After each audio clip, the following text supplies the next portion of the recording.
Yine sensizliğin bilmem kaçıncı gecesi. Özleminin çaydanlığında yokluğunun demi. Sen yoksun ya, hiçbir şey fayda etmiyor susuzluğuma. Bir mühür vurdum adının gezinmediği dudaklarıma.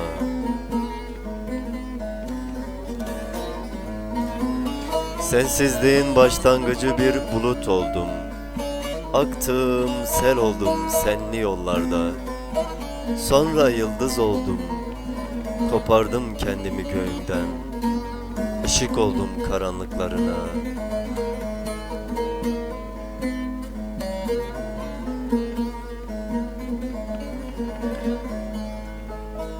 Gün geldi susuzluğuma su diye kana kana içtim özlemini.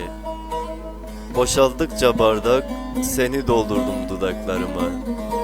Kurudukça hasretin toprakları sağanak halinde gözlerine akıttım içimin tozdan sofralarını.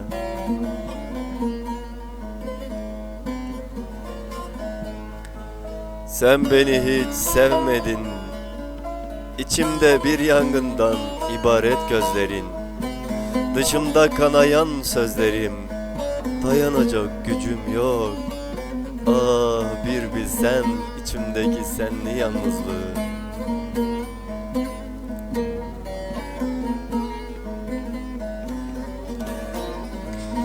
Sen beni hiç özlemedin yar. Şimdi içimdeki tüm denizler kurudu. Suskunluğum nüksetti. Kanıyorum. Kanadıkça acıtıyorum her yanımı.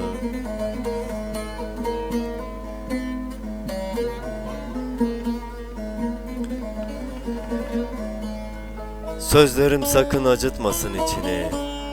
Sevmediğinden, özlemediğinden değil bunca söz, bunca cümle. Yokluğundan bu sancı, üstüm başım özlem. Yüzüm gözüm ömrüm hasretinin ince derdinde.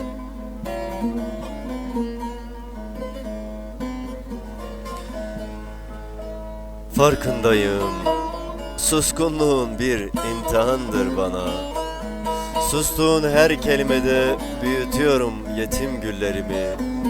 Sensiz gecelerimi uykusundan sana bölerken ben sana kaçıyorum. Ben sana kaçıyorum katar katar.